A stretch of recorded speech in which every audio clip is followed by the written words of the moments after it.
نحمدہ ونصلی ونسلم علی رسولہ الکریم اما بعد بسم اللہ الرحمن الرحیم۔ اہم فرمان نبوی صلی اللہ علیہ وسلم آپ کی خدمت میں پیش کرنا چاہتا ہوں۔ اللہ رب العالمین ہمیں عمل کی توفیق عطا فرمائے۔ ارشاد فرمایا،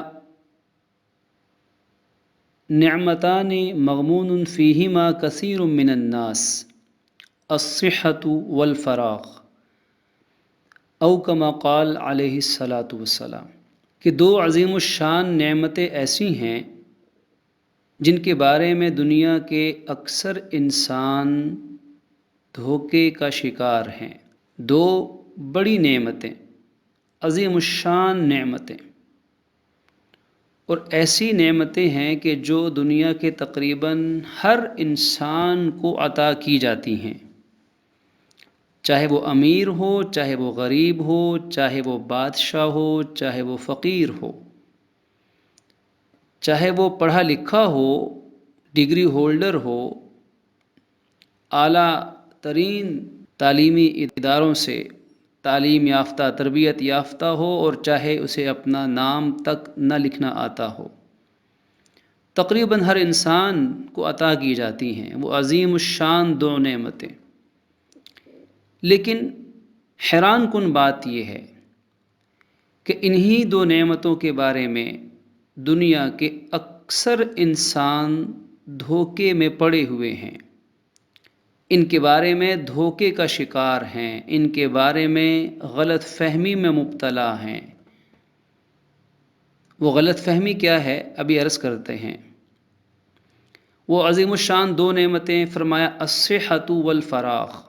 پہلی عظیم الشان نعمت جسمانی ذہنی صحت اور تندرستی، اور دوسری نعمت والفراغ، فارغ وقت کی نعمت۔ غور فرما لیجئے کہ صحت و تندرستی اور فارغ زندگی کے لمحات، جن لمحات میں کوئی ایسی مصروفیت نہ ہو، کوئی ایسی بڑی ذمہ داری انسان کے کندھوں پر نہ پڑی ہو، وہ فارغ لمحہ، وہ فارغ وقت، دنیا کے اکثر انسان دھوکے کا شکار ہیں۔ دھوکہ یہ ہے کہ انسان اپنی صحت اور اپنی زندگی کے فارغ لمحات کو یہ سوچ کر اور یہ کہہ کے ضائع کر دیتا ہے کہ شاید یہ صحت اور یہ فارغ وقت ہمیشہ ایسے ہی چلتے رہیں گے، یوں ہی برقرار رہیں گے۔ حالانکہ ایسا نہیں ہوتا۔ دنیا جانتی ہے، ہر انسان کو پتہ ہے کہ صحت ہمیشہ ایک جیسی نہیں رہے گی، اور فارغ وقت کبھی فارغ نہیں رہے گا۔ صحت کی بہار پر بیماری کی خزاں چپکے سے چھا جائے گی، اور فارغ وقت کو مصروفیت کا ازدحام نگل جائے گا۔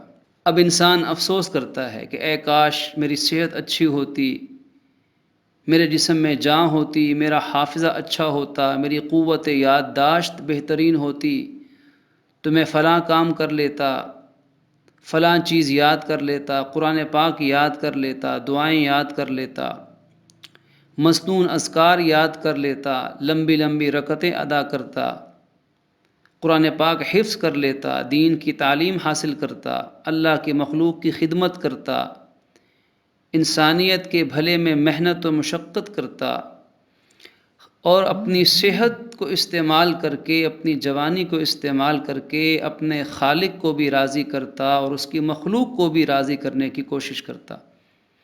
لیکن اب صحت پہلے جیسی نہ رہی۔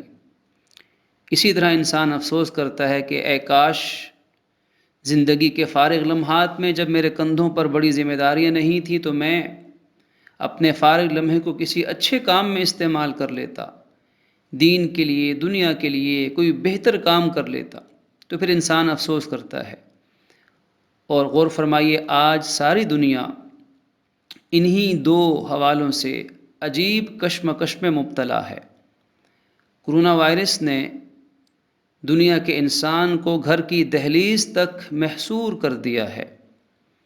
آج انسان کے پاس، تقریباً دنیا کے ہر انسان کے پاس آج جتنا فارغ وقت ہے، اور وہ اپنی اس صحت کی نعمت کو دنیا کی سب سے بڑی نعمت سمجھ رہا ہے جب وہ ایک وبائی مرض میں مبتلا شخص کو تڑپتے تڑپتے جان دیتے ہوئے دیکھتا ہے۔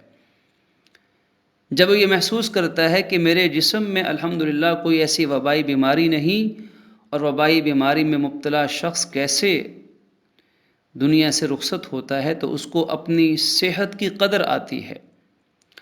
لہٰذا یہ حدیث نبوی صلی اللہ علیہ وسلم ہمارے لیے بہت بڑا سبق ہے کہ اس صحت کی نعمت کو اور اس فارغ وقت کی نعمت کو اپنی آخرت بنانے کے لیے اور اپنے دین کو بہتر کرنے کے لیے اچھے کاموں میں استعمال کر لیا جائے، اور اسے ضائع ہونے سے بچا لیا جائے، اور صحت اور فارغ وقت کی نعمت کے زوال سے پہلے پہلے ان سے فائدہ حاصل کر لیا جائے۔ اللہ رب العالمین ہمیں عمل کی توفیق عطا فرمائے۔ وآخر دعوانا ان الحمد للہ رب العالمین۔